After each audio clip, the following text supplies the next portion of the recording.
Hey guys, this is Araaboo, and today I'm going to be doing a quick overview of my new talents, my new glyphs and specialization from the Mr. Pandera update, ready for Mr. Pandera.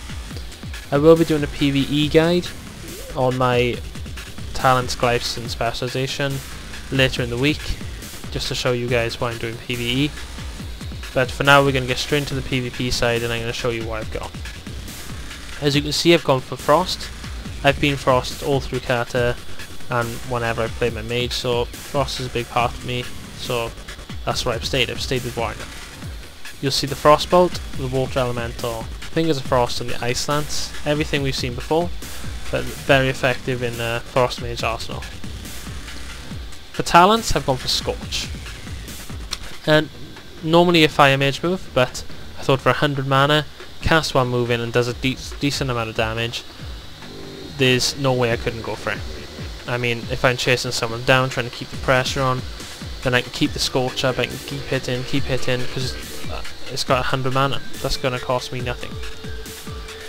Next, I went for the Ice Barrier, something we've seen before. The 42k absorption on the shield is a massive plus in PvP. Pop it on at the start of the arena, someone tries to burst you down, pop it on, and you just take away off or whatever the original burst. It's gone. So you can just turn around there and open up yourself, and by the time they try to open up again, you've got the shield again. It's 25-second cooldown. So definitely worth grabbing. Next I went for the Frost Jaw. Silences and freezes a target in place for 8 seconds, but it only lasts for 4 seconds on a player.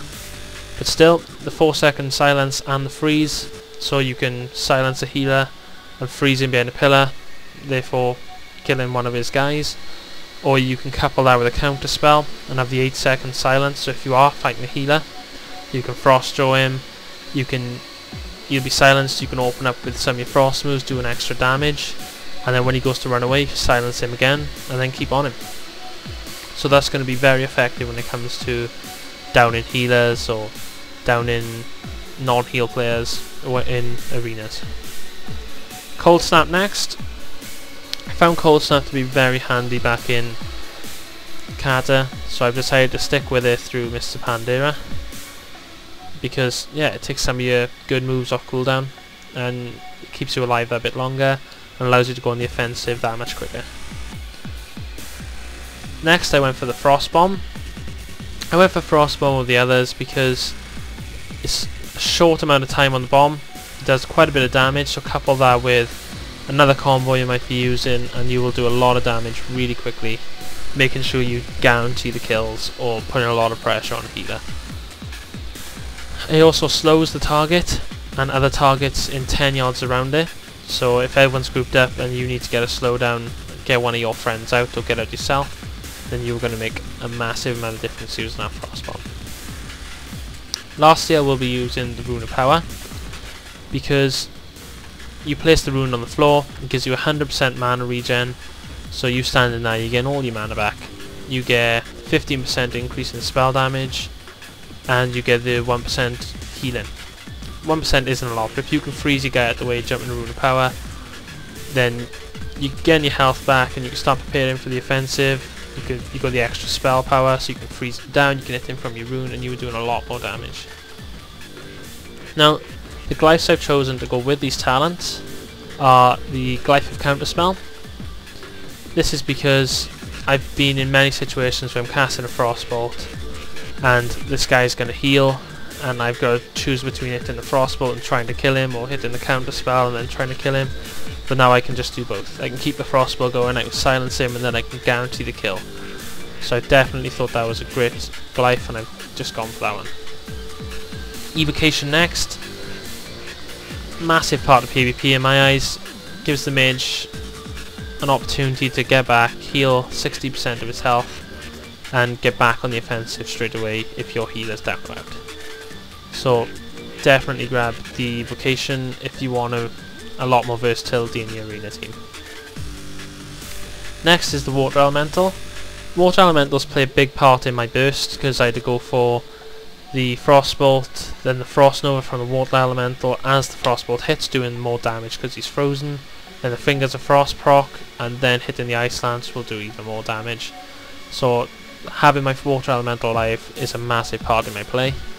So the 40% extra health is a big advantage for me. It also allows him to cast while he's walking or moving. So you can keep pressure on, you can keep players under pressure while you were doing something else, or just help with the burst and stay on them when they're trying to run on pillars. Just keep that pressure on. That's what it's all about, keeping the pressure on. The minor Glyphs don't really do a lot, so I've gone for the momentum to blink where I'm moving instead of where I'm facing. So I could change direction last second, pop my blink and juke the target, buy me a bit of extra time to get some health back or prepare for an offensive. I've gone for the Rune of Rapid Teleportation, the Glyph of Rapid Teleportation, sorry, which gives you the 70% increase for the minute. So I pop a teleport, I'll dive to Iron Forge, and I can sprint 70% faster for that minute, getting whatever I need to do done quickly, so I can get back into battlegrounds, back into the PvE or PvP, and carry on my game. Last I went for Illusion. Just a fun Glyph really. There weren't much else left for me. I didn't want to go for the loose mana. I like to get all my mana in one go so I know what I've got. And the rest was just polymorphing. The Critomorph is quite cool, but I'm not going to stand there for a day watching some rabbit I've made into a penguin. So I decided not to go for that and went for the Illusion, which is alright. You pop it, I've turned into an Orc, I've turned into Undead, I've turned into Draenei. Just gives you a change of scenery or something to have a laugh at for 2 minutes of your time. And that's all I've really got to show you guys. The PvE talents and stuff will be out later this week, but for now this is it. So I'd like to thank you for watching. I'll be bringing out more mopping up before MOP at the end of this week or the beginning of next week. And I've been Araaboo, and I'll catch you next video, guys.